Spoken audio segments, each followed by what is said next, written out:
Bismillah. Assalamualaikum warahmatullahi wabarakatuh.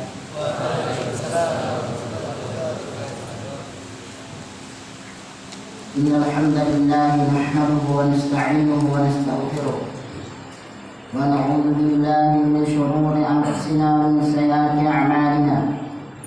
Man yahdihillahu fala mudilla lahu wa man yudlil fala hadiya lahu. أشهد أن لا إله إلا الله وحده لا شريك له وأشهد أن محمدا عبده ورسوله لا نبي ولا رسول بعده.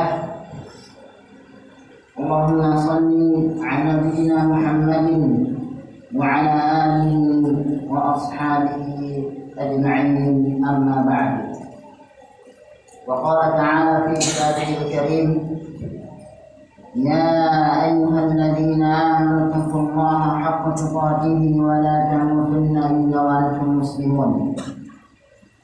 يا أيها الناس اتقوا ربكم الذي خلقكم من نفس واحدة وخلق منها زوجها وبث منهما رجالا كثيرا ونساء واتقوا الله الذي تساءلون به والأرحام إن الله كان عليكم رقيبا.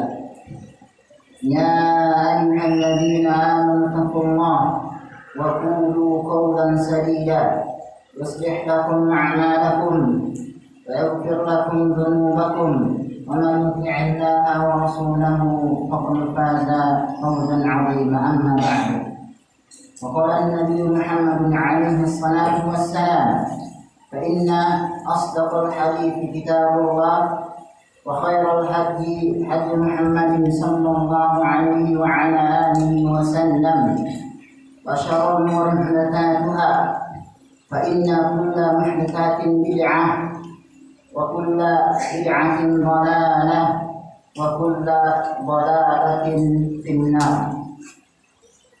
Jamaah kaum muslimin dan muslimat, para santriwan dan juga para wali santri, para jamaah secara umumnya.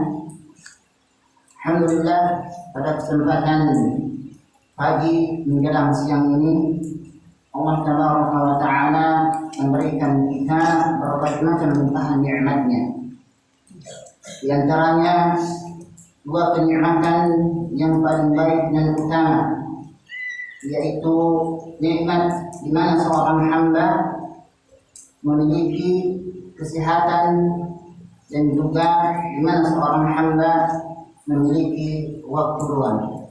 Dan bahkan kedua kenikmatan ini banyak atau bahkan banyak kebanyakan manusia melalaikannya, tertipu dengan keduanya. Nabi kita pernah memberikan wejangan kepada kita. Beliau mengatakan, ni'matan maghbunun fihima katsirun minan nas, as-sihhatu wal faragh. Kata beliau alaihi salatu wassalam, ada dua kenikmatan yang mana dengan kedua kenikmatan ini kebanyakan umat manusia tertipu dengan keduanya. Apa itu? Ketika seorang hamba dalam keadaan sehat dan juga ketika seorang hamba tersebut memiliki waktu luang. Jamaah kaum muslimin dan muslimat rahimani wa rahimakumullah. Kemudian juga tak lupa kita berselawat kepada Nabi Muhammad alaihi salatu wassalam, keluarga, para sahabat serta orang-orang yang mereka berada di atas sunnahnya sampai tegaknya hari kiamat kelak nanti. Jamaah kaum muslimin dan muslimat rahimani wa rahimakumullah. Adapun tema kajian kita pada saat ini adalah apa temanya? Baik. Beberapa keutamaan sifat qanaah bagi seorang muslim. Qanaah dapat didefinisikan adalah ketika seorang hamba tersebut merasa cukup dengan apa yang Allah Tabaraka wa Ta'ala berikan kepada dirinya. Apapun itu, ketika Allah Tabaraka wa Ta'ala memberikan rezeki misalnya berupa uang yang mungkin tiap bulannya tidak seberapa, 500.000 misalnya, dia qanaah, merasa cukup. Atau bahkan misalnya juga ada seorang pegawai di sebuah PT yang mendapatkan gaji misalnya sebulan 600.000 misalnya, dan dia qanaah, maka dengan itu semua masuk dalam definisi merasa cukup. Dan contoh-contoh yang lainnya yang tinggal kita kiaskan dengan definisi yang telah disampaikan tadi. Baik, langsung saja. Di antara keutamaan yang pertama dari keutamaan seorang hamba tersebut memiliki sifat qanaah adalah untuk memperkuat keimanan seorang hamba. Kenapa tidak jemaah kaum muslimin dan muslimat? Karena dia yakin ketika Allah Rabbul Alamin menciptakan para hambanya, baik itu manusia ataupun jin ataupun hewan, maka Allah Tabaraka wa Ta'ala telah memberikan rezekinya masing-masing. Jadi tidak perlu khawatir, tidak perlu saling menyalahkan. Misalnya ada seorang pedagang, si A dagang sate, si B juga dagang sate. Tidak perlu sampai ada ungkapan atau ucapan, si A ini yang nyamain dagangan saya, nanti saya nggak bisa dapat untung. Kok dagang sate juga? Nah, tidak. Masing-masing Allah Tabaraka wa Ta'ala ketika menciptakan hambanya, maka otomatis rezeki hamba tersebut telah diatur oleh Allah Tabaraka wa Ta'ala. Bukankah dalam sebuah hadis, yaitu hadis yang kedua dari hadis Al-Arba'in An-Nawawi disebutkan, ya, atau hadis yang lainnya walam bisawab, dikatakan apa? Inna Allah amara an yuktaba bi arba'i abda atau kama qala. Allah Subhanahu wa Ta'ala diperintahkan, atau para malaikat atau malaikat diperintahkan untuk menulis takdir-takdir hamba, atau untuk menulis 4 hal kepada hamba tersebut. Apa itu? Bikatbi rizkihi, untuk menulis rezekinya. Jadi siapapun hamba tersebut, tadi sudah disampaikan, mau dia orang yang pegawai misalnya, atau guru, atau pedagang, dia muslim ataupun non muslim, maka rezekinya telah ditentukan oleh Allah Tabaraka wa Ta'ala. Bahkan ketika seorang hamba memiliki sifat qanaah, maka seorang hamba tersebut keimanannya akan makin bertambah. Maksudnya apa?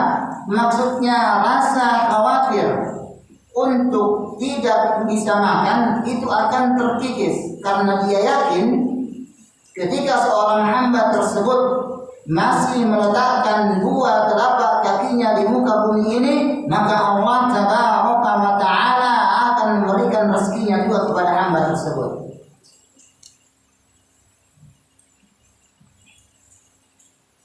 Mari kita buka lembaran sejarah,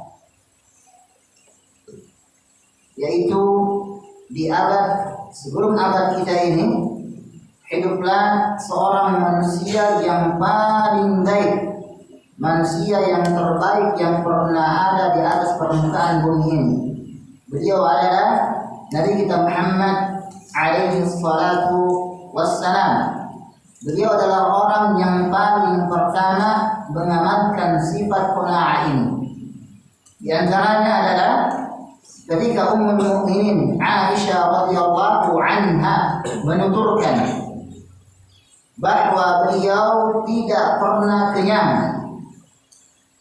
memakan roti dan zaitun lebih dari sehari dalam semalam. Kemudian juga disebutkan di dalam beberapa bulan rumah Nabi kita Muhammad alaihi salatu wassalam tidak pernah mengumpulkan asap, dan beliau beserta istrinya hanya mengandalkan kurma dan air. Meski demikian, beliau mencontohkan kepada kita umatnya harus memiliki sifat qanaah dan ridha terhadap apa yang Allah Tabaraka wa Ta'ala berikan kepada kita sebagai hamba-hambanya. Bayangkan jemaah kaum muslimin dan muslimat rahimakumullah, sebulan tidak ada yang dimasak. Sebulan, ya, ini bukan hanya sehari, sepekan, tapi apa? Sebulan. Kita pernah demikian? Tidak pernah. Mentok-mentoknya makannya dengan apa? Gorengan, ya, misalnya tempe atau tahu ditambah dengan balado, ya, apa namanya, sambal balado misalnya. Itu sudah begitu nikmat. Nabi kita sebulan istrinya tidak memasak, tidak ada yang ingin dimasak jemaah muslimin. Oleh karena itu, ya, ketika kita tahu betul akan hal ini, maka kita sebagai seorang hamba harus banyak-banyak memuji Allah Tabaraka wa Ta'ala. Atau bahkan misalnya ada yang kita makan, maka kita lihat saudara kita yang berada di bawah kolong jembatan. Apa yang mereka makan? Kita nggak tahu. Bahkan mungkin mereka memakan sisa-sisa makanan yang ada di tempat sampah. Oleh karena itu, jemaah kaum muslimin dan muslimat, hendaknya kita harus banyak-banyak memuji Allah Tabaraka wa Ta'ala. Harus banyak-banyak bersyukur kepada Allah Tabaraka wa Ta'ala, karena ternyata kehidupan kita lebih baik dibandingkan sebagian dengan kehidupan saudara-saudara kita dari kalangan kaum muslimin dan muslimat. Kemudian keutamaan yang kedua, mendapatkan dunia seluruhnya.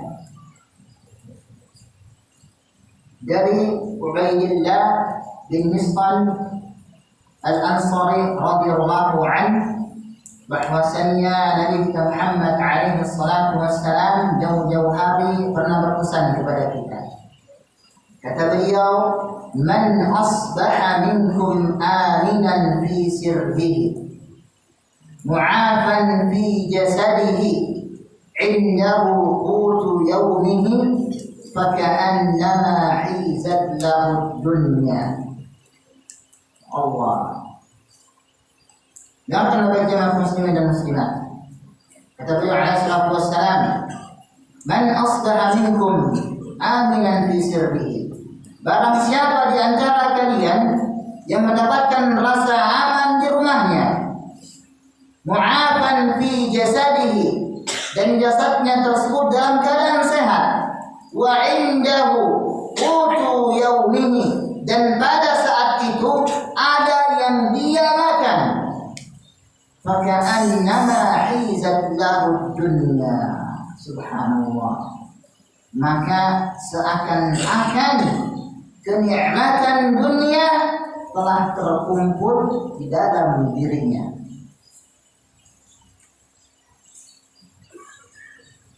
Di negeri Irak misalnya, ya, atau misalnya di negeri Yaman, kota Irak atau kota Yaman, jangankan untuk merasakan tidur yang nyaman, tiap harinya mereka itu mendengarkan gencatan senjata, suara senjata, di mana-mana ada bom.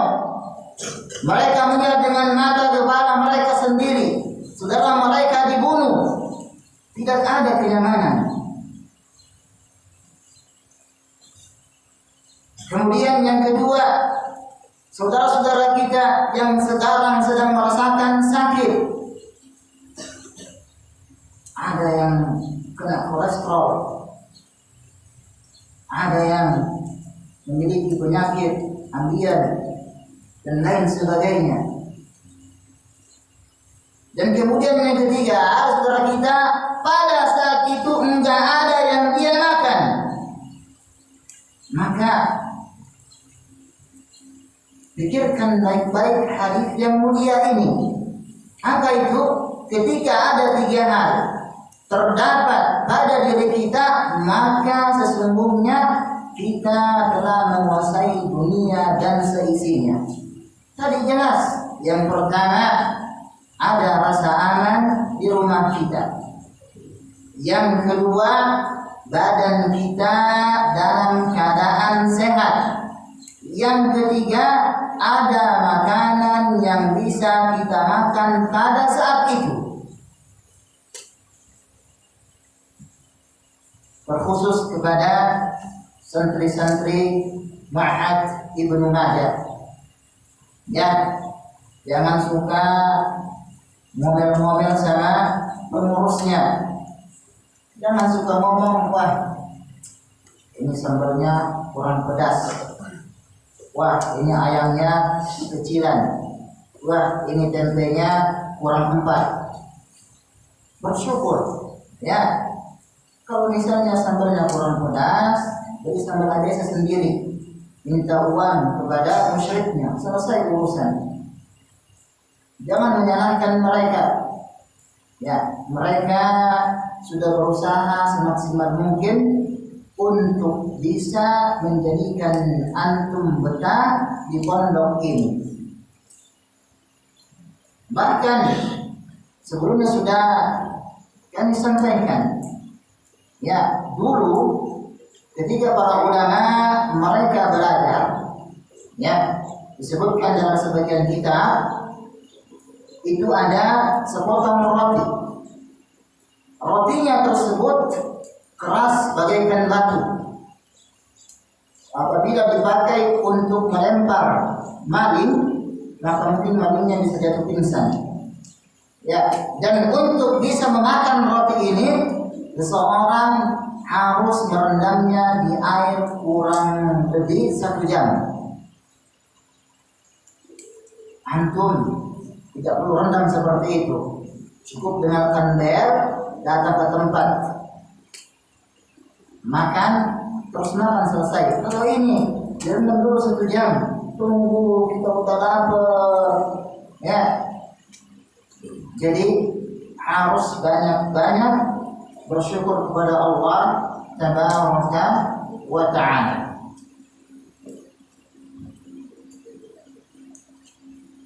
Kemudian selanjutnya, di antara keutamaan sifat qanaah bagi seorang muslim adalah menjadi orang yang beruntung.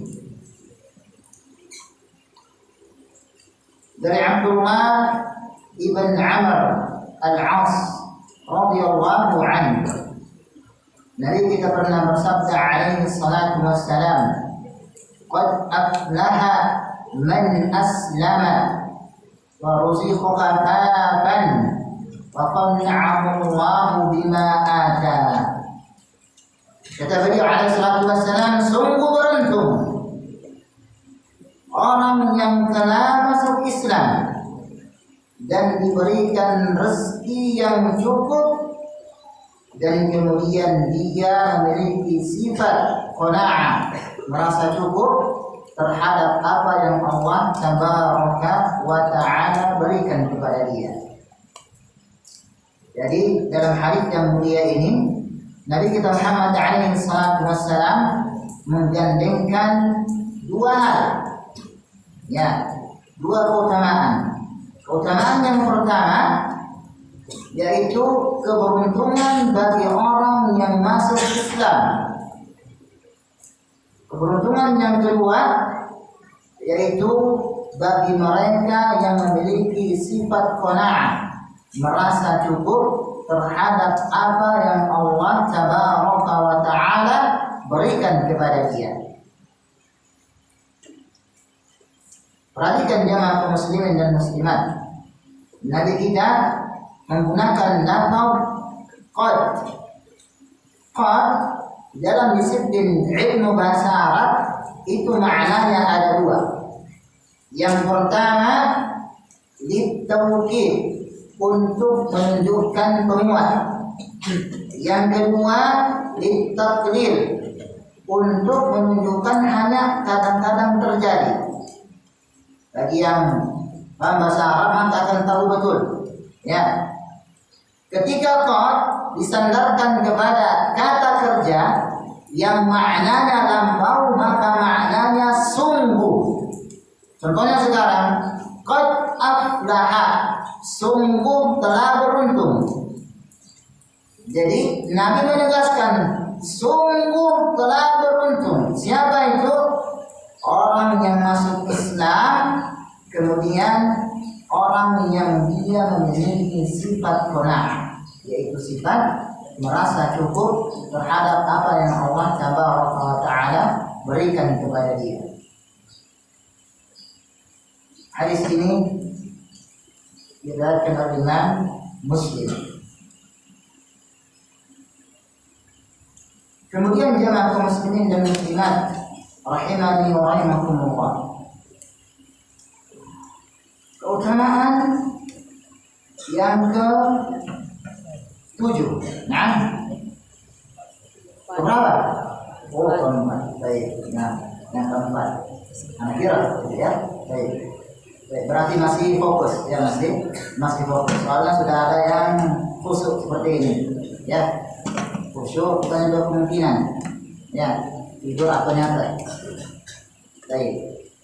Yang keempat, sahih yang keempat. Naam. Baik. Yang keempat, mudah bersyukur. Ketika seorang hamba memiliki sifat qanaah, maka mudah baginya untuk bersyukur kepada Allah Subhanahu wa Ta'ala.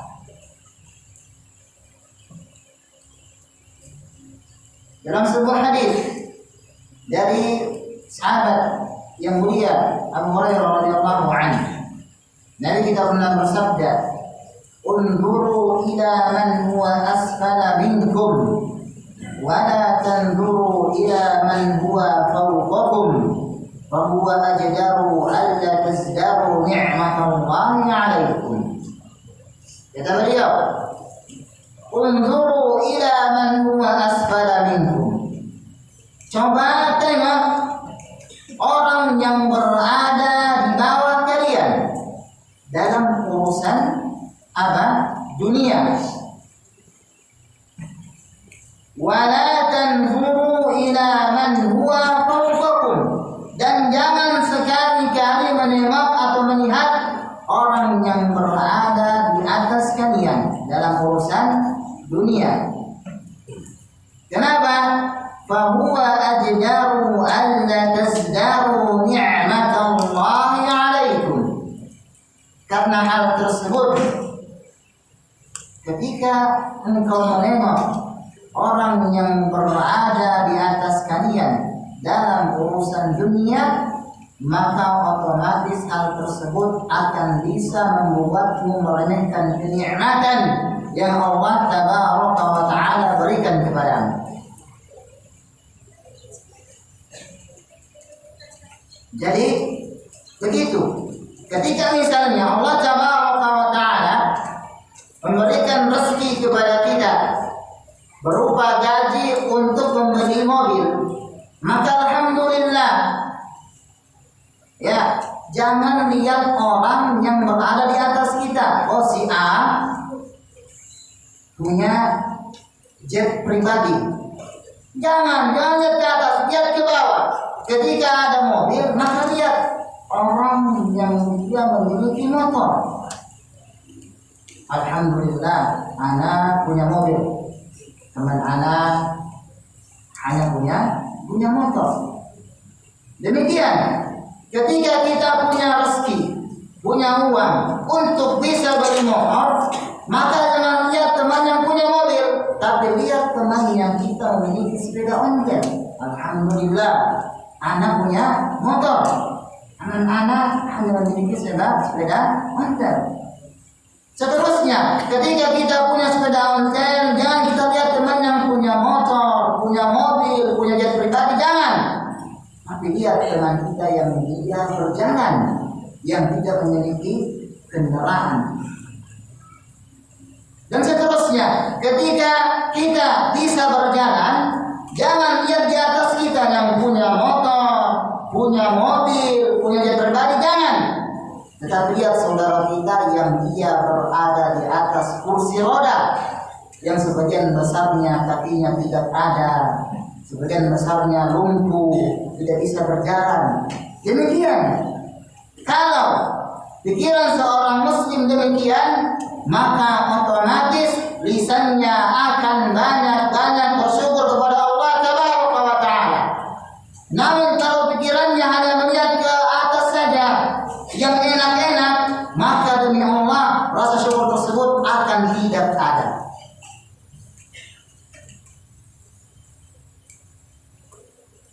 Ini jelas.